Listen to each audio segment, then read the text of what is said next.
Endowment for the Humanities, through which they've provided 17,000 theme-based collections of classic books to schools and public libraries nationally. Each year, NEH identifies a theme important to the nation's history and selects books, as well as bonus materials like Ken Burns' The Civil War series, that embody that theme to include on the bookshelf. In 2011, the American people will begin observing the 150th anniversary of the Civil War.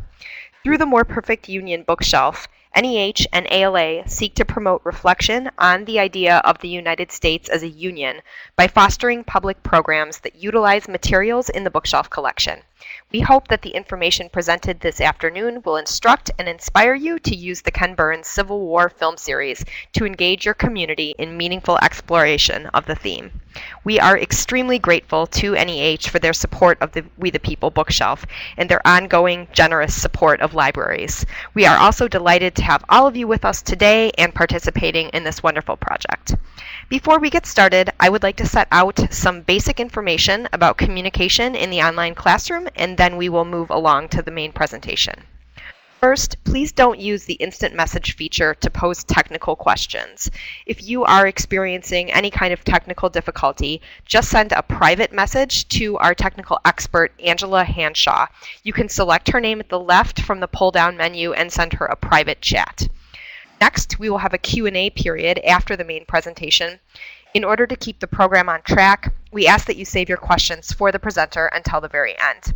And finally, if you experience technical problems during the session, don't panic. A complete presentation is being recorded and will be available for download at the conclusion of the program. And now it's my pleasure to introduce our presenter, Lisa Sheffield. Lisa is the Adult Services Librarian at the Transylvania County Library in Brevard, North Carolina.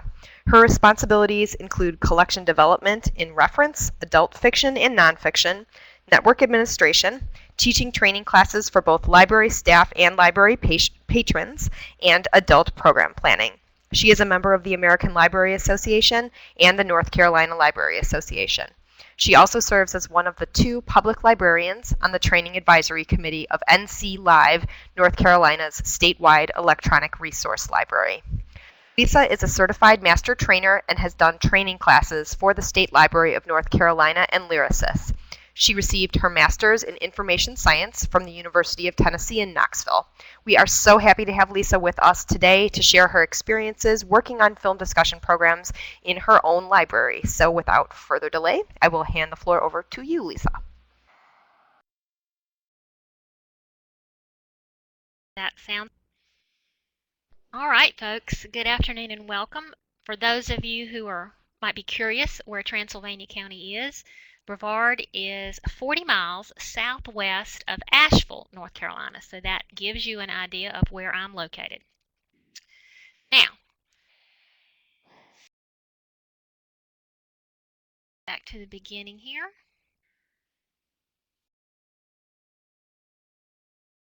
To highlight the More Perfect Union bookshelf, one of the main reasons for doing a film and discussion series using Ken Burns' The Civil War set is to highlight the We the People grant material you received as part of the grant. A viewing and discussion series will help bring people together to discuss the themes. It will provide them with access to a field scholar and will also highlight the role of the library as the people's university. It would also be a great way to introduce the bookshelf collection. So, to get us started today, I want to find out a little bit more about you. Here's our poll for first poll of the day is, what experience have you had with book discussions, film discussions, both, or neither?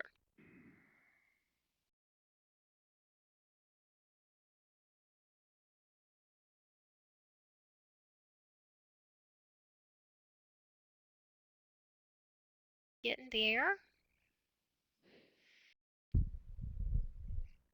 Not everybody's voted quite yet. We'll do it a couple of more seconds. All right.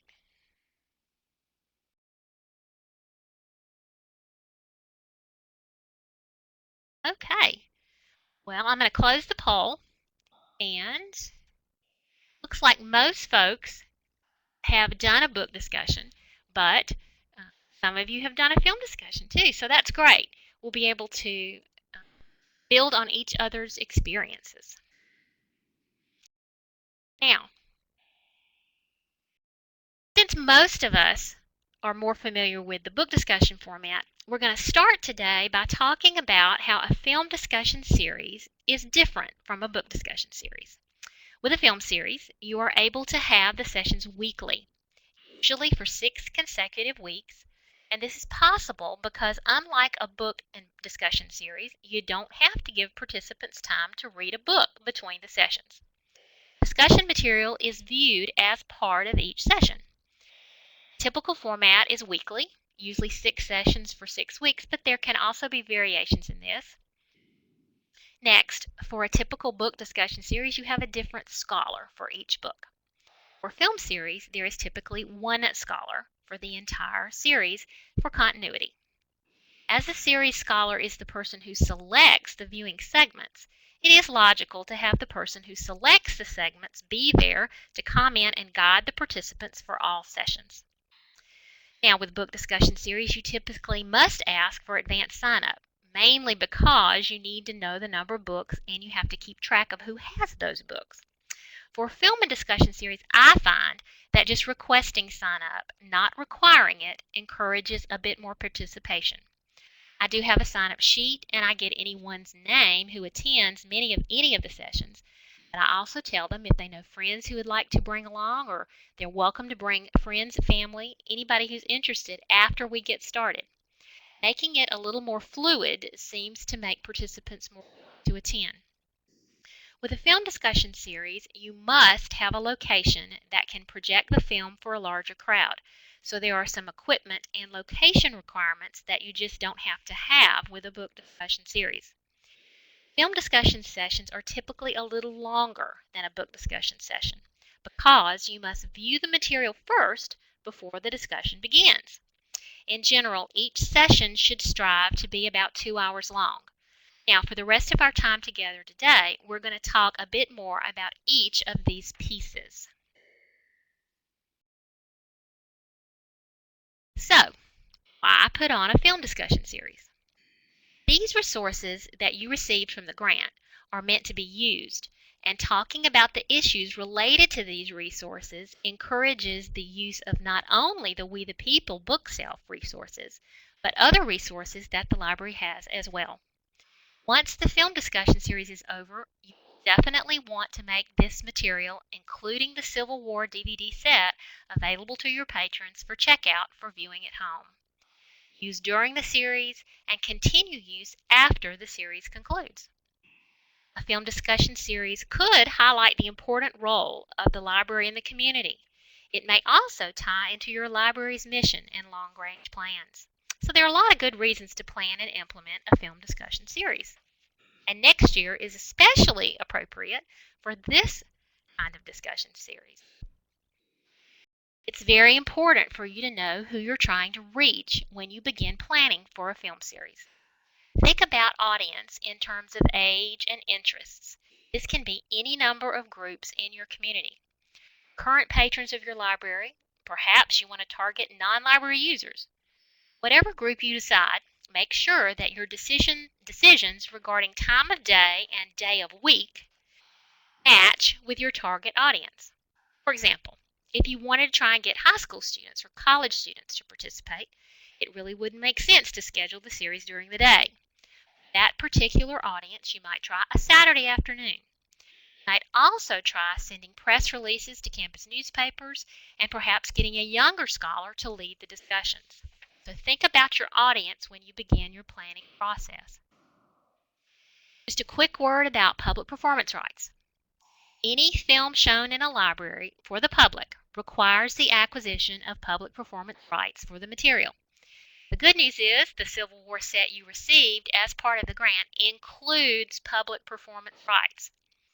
The ALA Blogspot website for all the latest information on copyright issues is included in that web address there. If it's a little daunting, you can always just go to programminglibrarian.org, type in copyright or public performance rights, and the appropriate documentation to help you be easy and right there. Now, first steps. 4 to 6 months out, how do we get started? Think about a place to have your series. Your library is, of course, the ideal spot. It gets folks to you, it cements the program and the library together in the participants' minds, and it is the easiest, really, for you in terms of setup and use.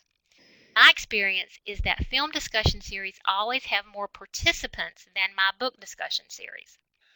So, the location you choose needs to be able to handle a bit larger crowd than perhaps you're used to having.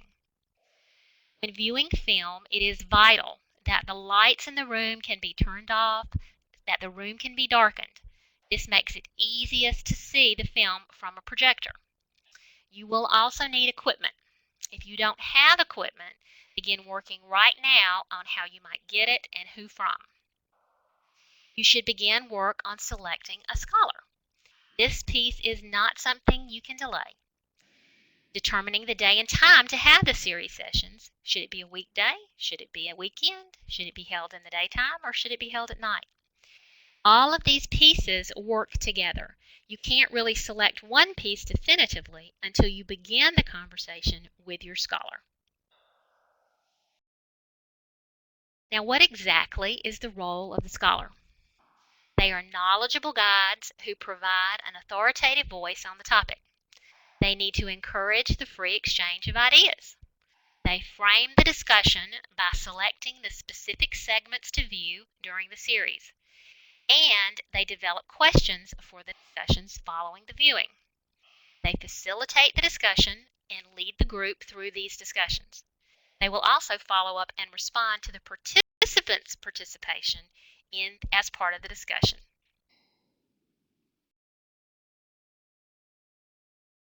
Now, what does the scholar do? A typical honorarium for a 6-week series, that would be 6 separate segments, I have paid for several years $1,000. This averages to less than $200 per session. What does the scholar do for that money? They must watch all the material. So for a film discussion series using Ken Burns' The Civil War, that means that, yes, they must watch all 9 episodes, all 680 minutes of the DVDs. And from that viewing, they will select 6 segments to show at each of the 6 sessions. Now, these segments should be between 50 and 70 minutes total. It doesn't have to be one solid segment that is that long. They can, of course, pick 35 minutes from one segment and 20 minutes from another to total 55 in order to get within the 50 to 70 minutes. But that is the scholar's primary responsibility prior to the session starting. You will need to make it clear to the scholar that their selections for viewing should span the entire DVD set. You don't want them selecting things from just the first 3 or just the last 3. These viewing selections will be different for every scholar all over the country. I would imagine there would be some commonalities. However, for locations that are near battlefields or have Civil War significance that might be mentioned in the film, the scholars in those locations would probably want to include that particular part of the film in the segments because there would be local interest naturally in that part of the film. In addition to viewing all the material and making the selections, they also prepare remarks for each week to introduce the viewing segments. These introductory remarks provide the context for what the participants are about to see. The comments should give them a little bit of grounding on the historical context, the historical time, and any things to watch for in the film viewing. The scholar should also prepare 3 to 5 specific questions each week to use for discussion following the viewing segment viewing.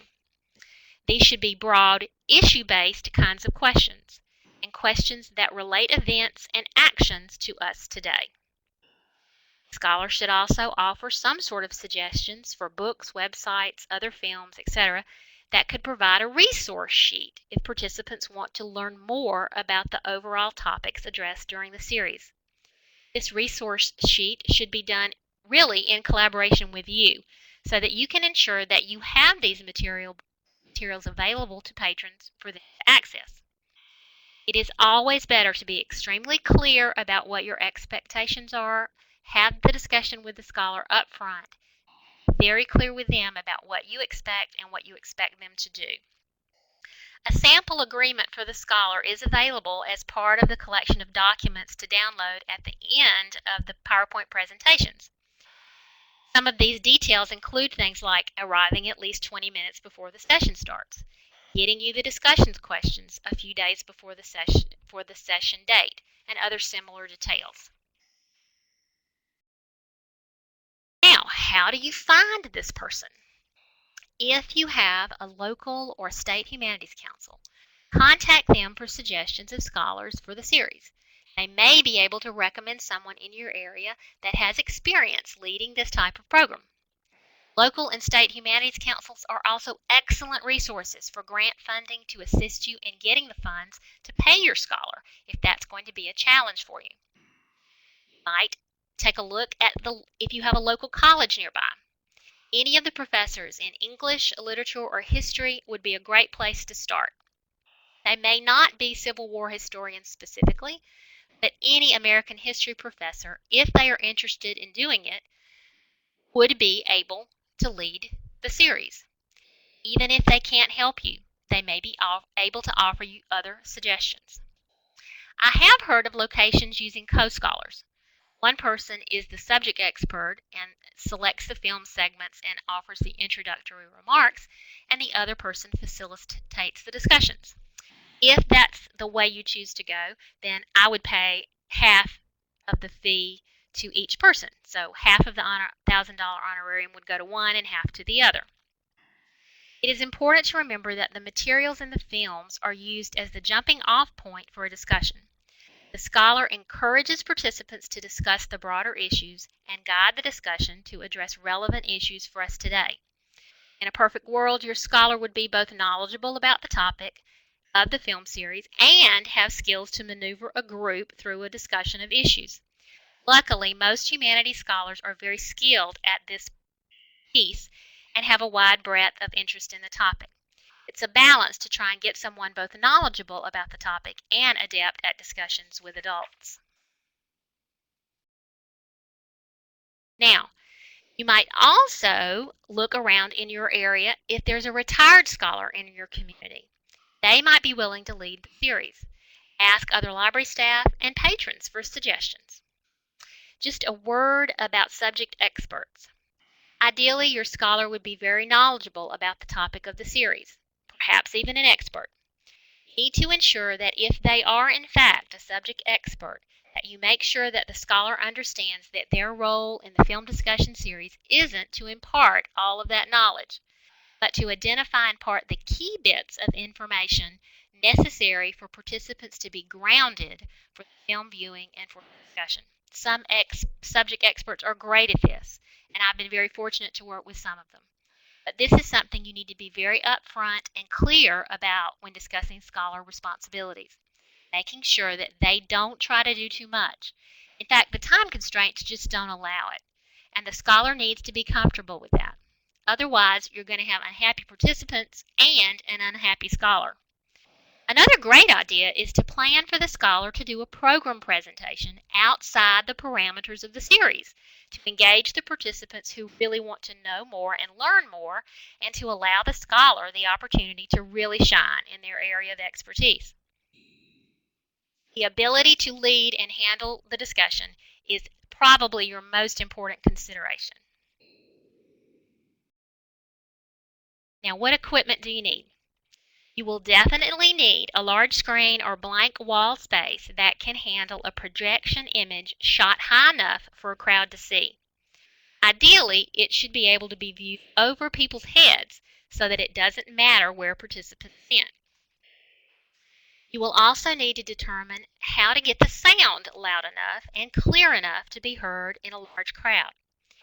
If you can run it through the sound system of a room, that would be ideal. But at the very least, you will need external speakers for the projector and may need to put a microphone by those speakers to ensure high enough volume. You will Need a portable DVD player and the appropriate cables to attach to the projector and the sound equipment. You should test all of this equipment at least a couple of months before you plan to start and make sure that the image and sound are a high enough quality to meet a large group's needs.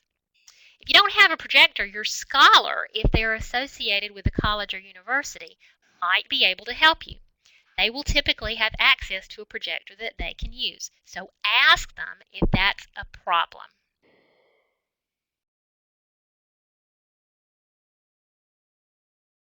Now, setting the day and time of the series should be done very early and has to be done in conjunction with your scholar. Have your day and time preference and then be willing to make alterations if you have to.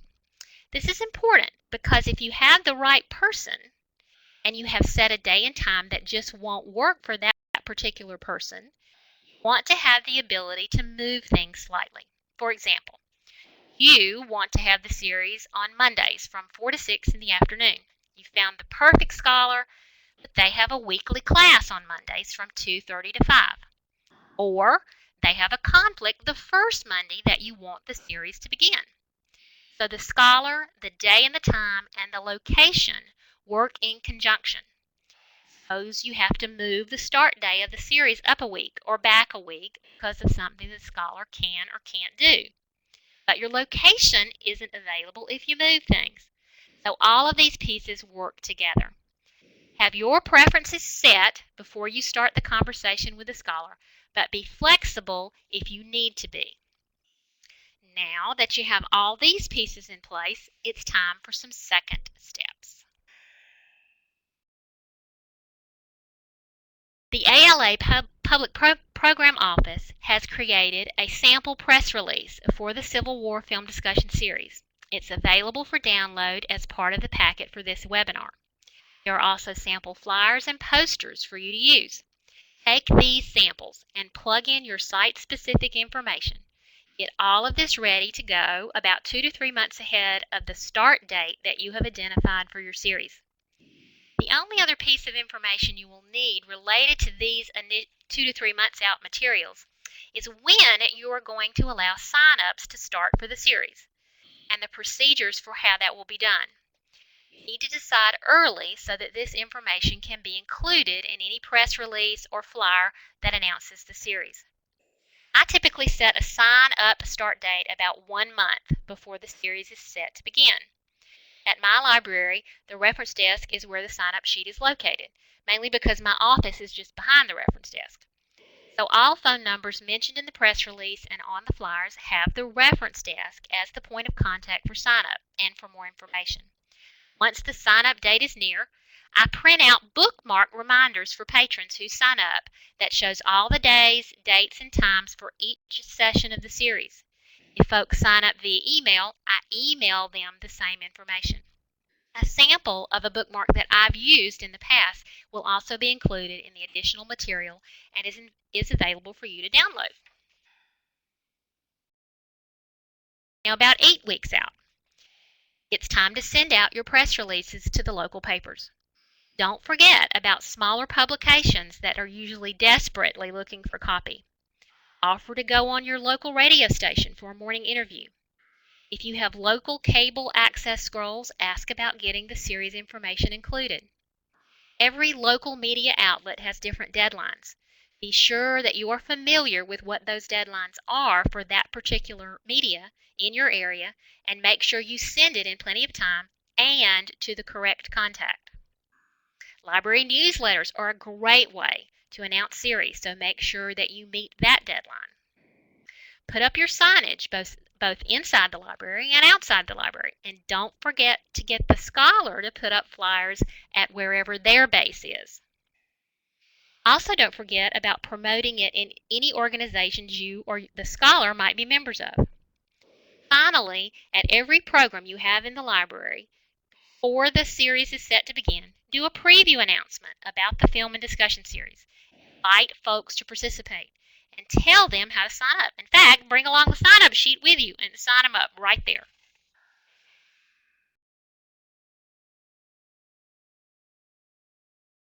For the Civil War Film and Discussion Series, there may be organizations in your community to partner with. natural ones like Rotary or Kiwanis. For this particular one, local history groups might be a great partner. A reenactment group. Think outside the box when you're thinking about partners. Offer to speak to those groups even if they aren't willing to be a partner. A 3 to 5 minute preview to help promote interest. I can't tell you how important it is for the library staff to be involved to promote this. Make sure they know about it. Tell them again and again. Circulation staff is especially key to make sure the word gets out to your patrons. They see what folks are checking out and they can say, gosh, did you know we have a film discussion series starting soon? Don't you want to sign up? Let me tell you how. If you have a button maker, a lot of times children's departments have that, get them to make you some buttons for the staff to wear during the sign-up period. Now, let's take our second poll of the day and see what you think. What ways do you promote programming most often? Press releases, signage in the library, those seem to be split. Some outside, good. And a few folks on the social media, great.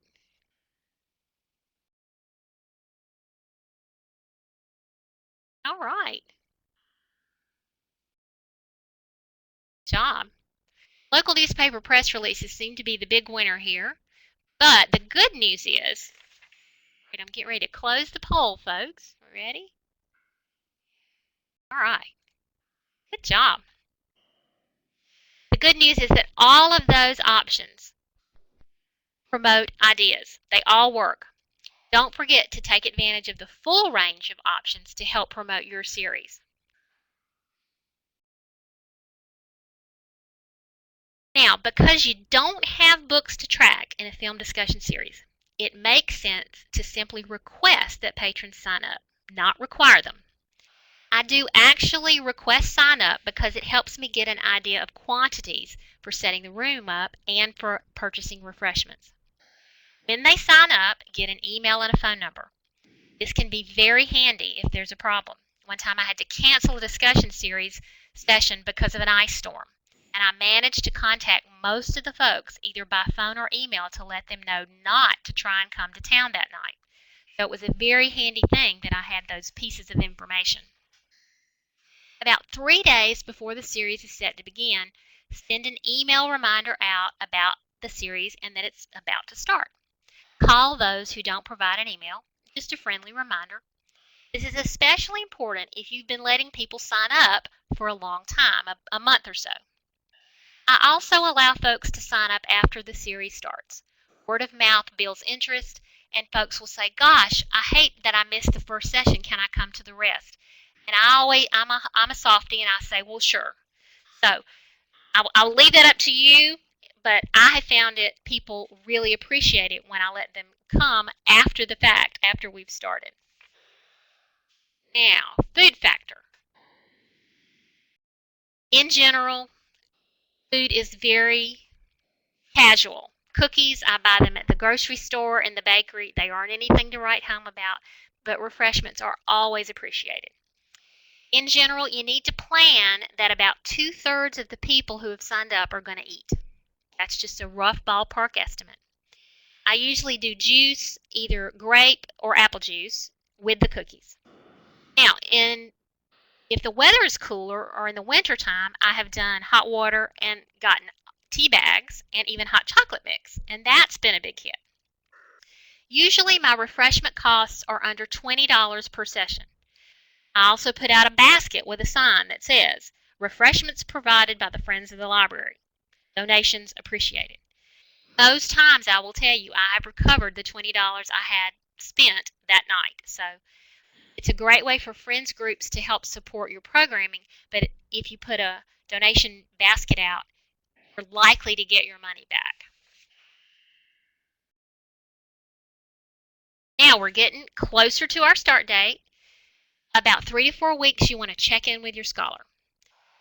Make sure the film segments have been identified. Make sure that the identified segments span the DVD collection. need to make sure the scholar knows that you will need the numerical cues on the DVDs so that you will be able to cue them up for the viewing when it comes time to do that. Also at this check-in, answer any questions they may have and get a brief bio from the scholar so that you can use that to introduce them during the sessions. This should not necessarily be a long biographical sketch or curriculum vitae or anything like that. You just want a short paragraph about who they are, where they work, what their areas of interest are, and where they graduated from. Typically, that's what I provide. About a week before, this is your final check-in with the scholar. You need to ensure that they have the directions to where you're located. If they're coming from out of town, this is especially important. Get the discussion questions for the first session. In general, they should provide the discussion questions for each session about 3 days ahead. That allows you time to format them and add them to discussion guidelines and make the necessary copies. If you have agreed to produce a resource list, you need to get this about a week ahead. Add your local call numbers to the material on the resource list and make any necessary copies. Finally, remind them to bring the DVD. You can't have a film and discussion series without the film. 2 to 3 days before. We're getting down to tacks here. If you have any handouts for the first session, discussion questions with the guidelines, any resource sheet that you and the scholar have developed, make those copies. I get a pack of index cards and put them out on the table for participants to take notes during the film. It is a way for them to jot down ideas during the film that they want to bring up during the discussion time. Get a handful of pens and pencils from around the library to have for them to use. Now, not everyone is going to do this, but it is a nice touch for those who want to be able to jot down a few notes.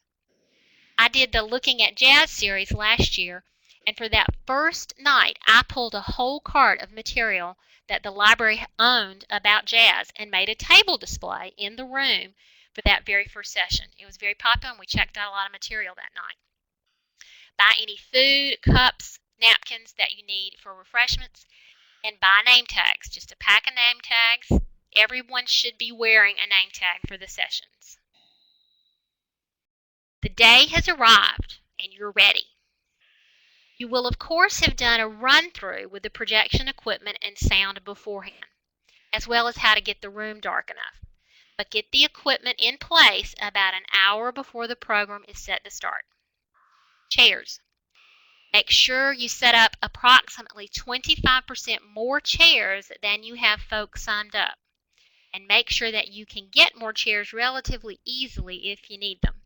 So if you have 50 people signed up, you need to get 75 chairs out. Try to arrange the seating so that folks entering late won't have to walk in front of others. As soon as a scholar arrives, get those DVDs and cue up the very first one, ready to go when it's time to start the viewing portion.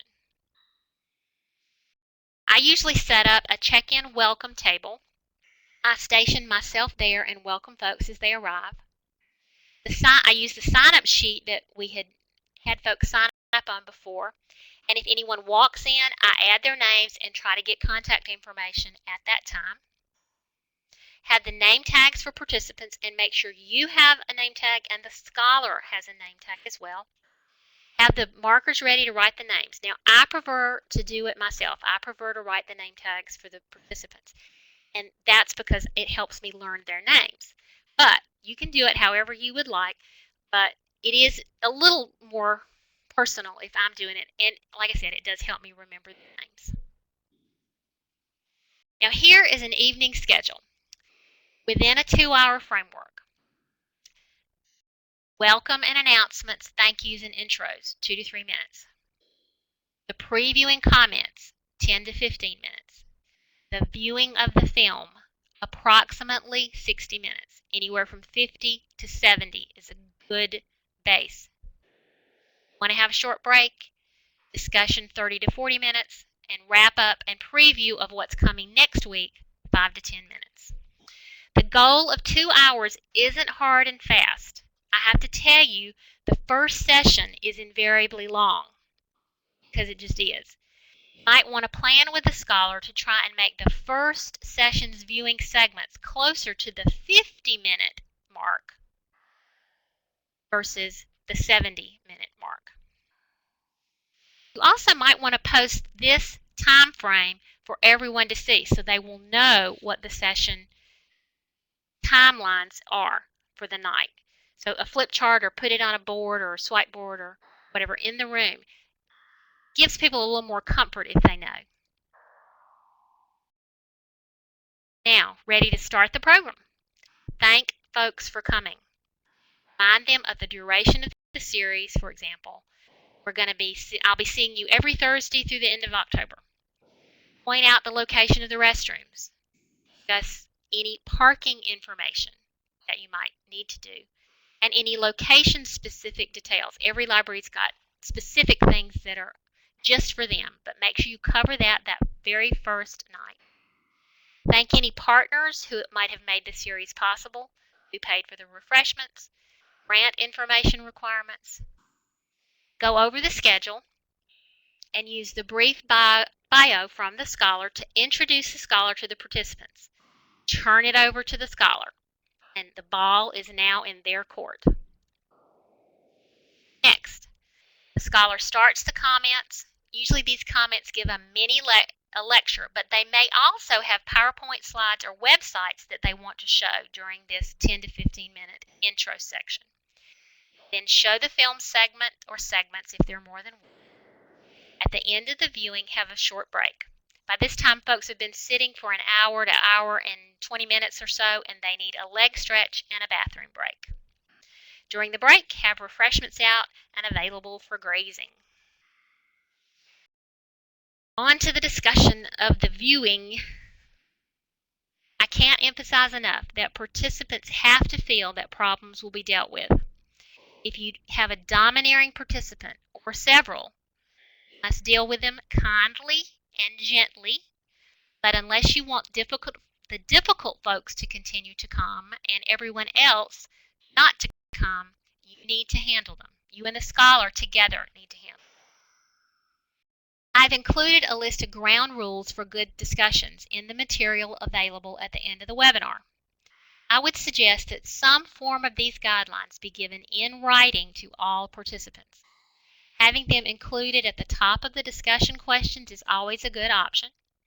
At the first session, the very first evening, go over the guidelines thoroughly, stating that they are very important and that you expect all the participants to follow the rules. It is crucial to enforce them early and often. Some appropriate phrasings include, we have gotten a little bit off topic. Let's get back to our discussion question. Let's hear from some folks who we haven't heard from already tonight. Now I'm going to call on someone we haven't heard from already. Give these phrasings to your scholar as tools to put in their toolkit to handle these discussion issues. At subsequent sessions, you should briefly mention the rules again and say how important they are and that you want everyone to abide by them. You can't let a rogue participant hijack the discussion. Make sure the scholar knows how important this is and give them these tools to make it happen. It's so important that you and your scholar agree on this.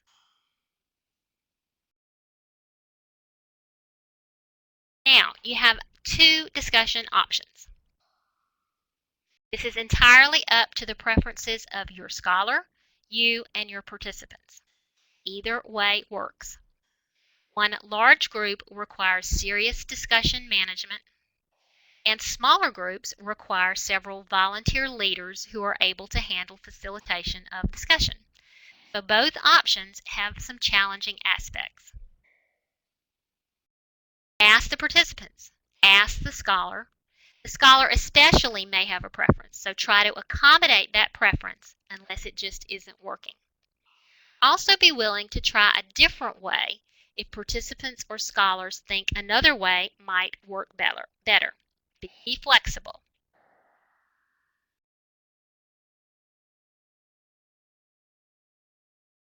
We've gotten completely through. We've had a lovely discussion at evening's end. Take notes of mentions of books, movies, and websites during the discussion. The reason for this is I try to give a handout at the end of the series that lists all mentioned titles, all mentioned books, all mentioned websites during the discussions so that people have that as a resource list. I did this, we had Divergent Cultures, Let's Talk About It last year, and I took notes through each discussion, and at the end of the series I did a bookmark for each book. All the mentioned titles were right beside it. I have a sample of that for you to download at the end if you'd like to see how I did that. You also want to give a very brief preview of what next week is going to be covering. The scholar should do that, and it 1 or 2 sentences is about all you need. I asked for a show of hands to gauge how many people are planning on being here the next week. This helps me determine how much food to buy, and again with room set up. Thank them for coming, encourage them to come back, and then unfortunately you have to clean up. As with everything in library land, we should evaluate. Keep track of your attendance. Keep track of feedback and use it to plan in the future. You should plan for some sort of feedback mechanism. There are several options on how you can do this. Gather formal evaluation forms at each session, or do a series evaluation available at the final session. You can do these evaluation forms on paper, or you can use an online survey. These evaluations should ask 5 to 8 questions on how you did in all aspects of the series from the patron's perspective. If you opt to do a series evaluation at the end, at the very least announce at each session, please let me know if you have any concerns and feedback from tonight's session. Don't forget to ask your scholar, any community partners, library staff to complete evaluations as well. Hearing from everyone helps it easier to plan the next time. The other thing you probably should do is if you get some feedback and comments that you need to address, talk in the next session about here's what we heard, here's what we're going to do about it. Sometimes people complain about things you have no control over. For example, they don't like how they had to park or there's not enough parking space. That isn't an issue that you can fix easily except to offer suggestions on where else they might park. Try to show that you're reading the information and feedback that they're getting and talking to them about it at the next session. Now, loose ends. These are things that just didn't fit anywhere else. Don't forget, if you're going to pay your scholar, request the checks to pay them in sufficient time to get them as promised. Follow up if you get comments or concerns from the participants. Let the scholar know what they're saying, both good and bad. Add your DVD series to the collection and encourage participants to check it out and watch the entire series. Promote the entire bookshelf and other relevant material in your collection. Encourage them to learn more about it. Consider planning other related programs on the heels of the viewing and discussion series to maximize community interest in the More Perfect Union theme. Now, we've talked about a lot of stuff. Here are the key points to remember. The selection of your scholar is key to having a successful series. Be thorough and choose carefully. Stick to your time parameters. If you say sessions are going to be about 2 hours, make sure that you don't keep people 3 hours. Handle discussion issues and problems immediately. Have an evaluation mechanism in place. And ensure that patrons are comfortably able to view and hear the films. If you can do all those things, you're going to have a successful series. I'm going to do a little bit of paraphrasing from the Wisconsin Humanities Council website.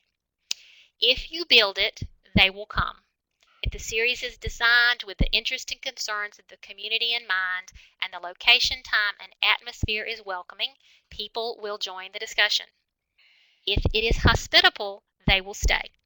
Participants need to feel respected and welcome. If it is not intimidating, they will participate. The preparation and contribution of participants should be honored with thoughtful facilitation. If it connects ideas to experience, they will find it useful. Powerful ideas are practical tools. They make sense of the experience. Discussions work best when participants feel they have spent their time well and enjoyed themselves. So that's all there is to it. Here are some additional resources from the American Library Association and the National Endowment for the Humanities. They are available for download as part of this session. Sample press release, a promotional flyer, evaluation forms, a couple of websites that are there to help you. And I have included some generic, useful downloads that you might find useful. There are also going to be available some resources from my friend Franny Ashburn at the North Carolina Center for the Book, which is part of my state library. A thank you to Franny for sharing these items. And they're also going to be available for download. Things like reading a film from David Zondervan and what's in WYIFM, what's in it for me. So Franny was very generous, and I encourage you to download all of those and take a look at them. A sign-up sheet, a reminder bookmark, and a blank bookmark template. Some of these are in Publisher, but the blank bookmark template has a front and a back, and it's completely blank. It prints 4 to a page, and then you do them two-sided, and you've got a very easy bookmark in place. So, and finally, questions. This is my email and contact information. I don't know that I'd be able to answer your questions in person, but I will certainly try. And then contact at the ALA Public Programs Office. And the archive of this presentation and the resource files are available at the URL at the bottom. So I'm going to open it up to questions. We'll see. I'm going to stop talking and let Lainey.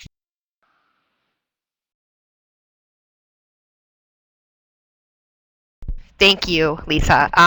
While we wait to see if anyone has any questions, I just wanted to touch on these supporting documents that Lisa just mentioned at the end of her presentation.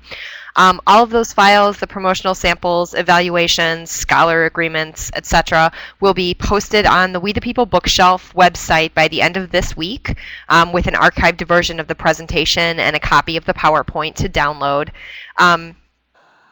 On Friday, we're going to send out an email to all of you who have participated with a link to access all of the materials directly, as well as a link to complete a survey. We hope that when you get the email, you can take just a few minutes to share your feedback with us.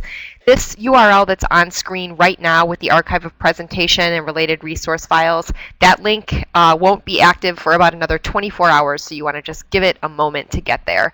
Let's see, a question, are we able to download the PowerPoint?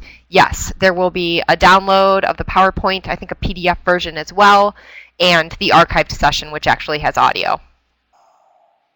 Looks like a question for you, Lisa. What she wants to say.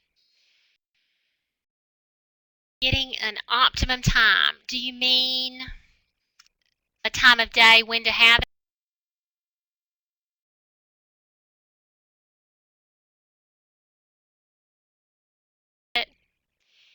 If you mean when to schedule the series, then I would say talk to your scholar and use some information that, best day of the week.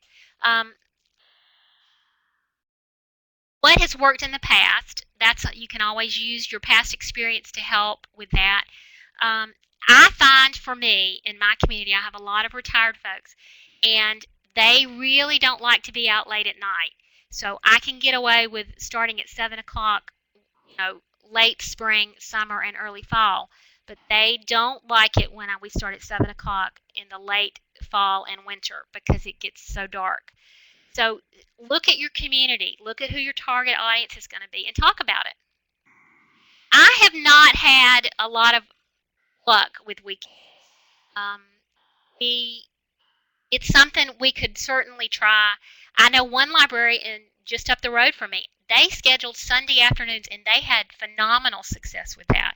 So, every community is different, and the schedule of you, the library, and your scholar needs to be taken into account. But, try it. Try several options. And maybe if you haven't had success at one time, pick something really different to go forward with. Does that help any?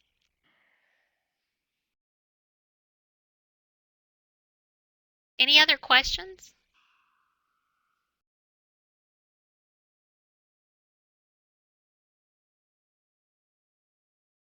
Well, we'll keep going here for a few more minutes.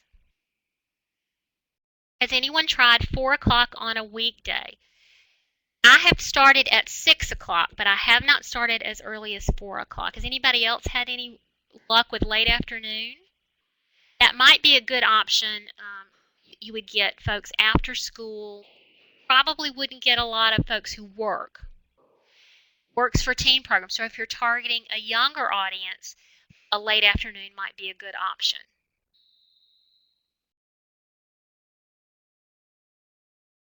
That is true. School activities usually get in the way. But you could do something in the summer. That's always a good option. Anybody else have any thoughts they want to share or experiences they'd like to share?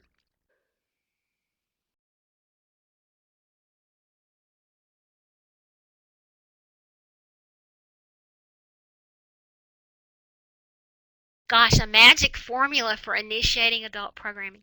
The best thing I can tell you is get your library staff involved. Um, I wouldn't have nearly the success I've had with adult programming in my library if my circulation staff were not completely on board. Because when people check out material, they are telling them about programs. Don't you want to come to this? Don't you want to sign up for that? So I think that is crucial to initiating adult programming. Um, Word of mouth, talk to anybody who'll let you come talk to them. The Kiwanis, the Rotary, the Lions Club, everybody. Probably could even get the paper to talk about this is our first adult program. Maybe you could even get them to do a suggestions for getting staff excited about it. Well, um, I'm really lucky. I have a great staff, and they are always excited about my programs. But I know this can be a challenge for other folks. Um, give them goodies.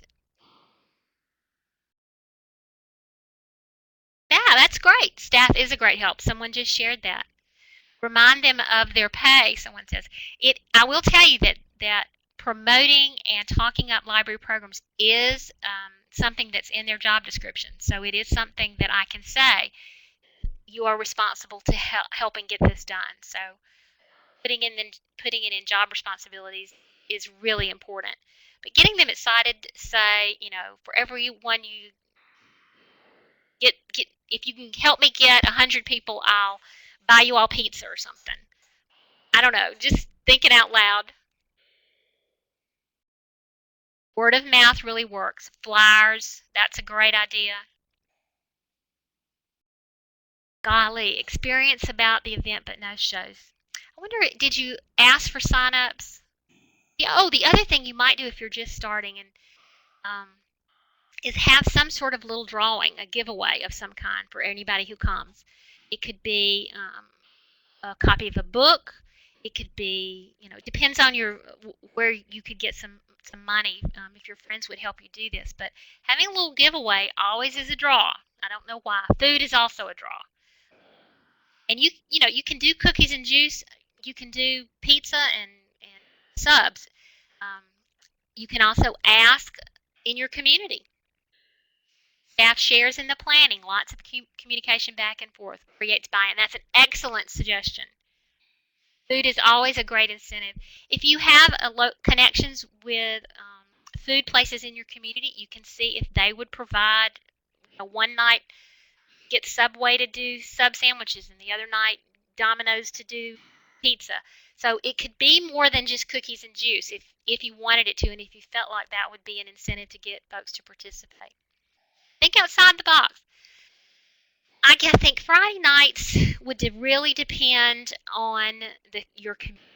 I do not know that it would work for my community, but I can imagine there are communities it would be successful. See what else goes on Friday nights and what kind of results they have, and then you can sort of extrapolate from there.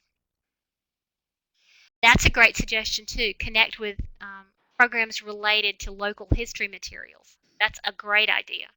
Local history groups, a genealogy group. If you have a reenactors group, make sure they know about it. I'm trying to think other kinds of. Yes, Friday nights are not good for football, so not football season for sure. You might can do it in the winter or in the spring, depending on what else. Again, this is why you have to pay attention to what's going on outside of your library. They brought hardtack for refreshments. That's a great idea. But look in your community. If something else is like Wednesday nights for us is not an option to do programs because people are at church. So we don't ever have a program on Wednesday evening because we know folks are going to go to church over coming to a program at the library. So don't. That's cool. That's a great way. You could do a reenactor, have them set up and be there. When I did the jazz series, I had a combo come for the last session, and we had music and refreshments before the last viewing and discussion that night. So find a way to get involvement from other people and places in your community. Oh, these are all great ideas. What other thoughts do you have?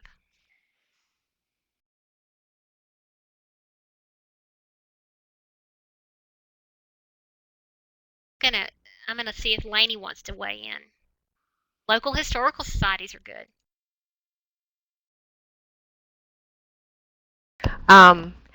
Nothing to add. Just wanted to say thanks to everyone for coming, and it's just terrific to see all the ideas coming up in the chat window.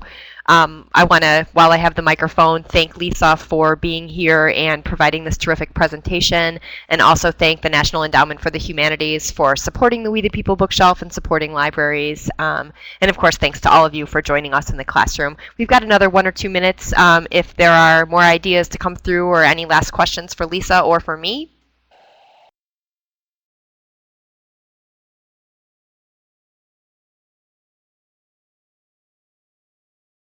If you can find a scholar who will do it out of the goodness of their heart, I think free is good.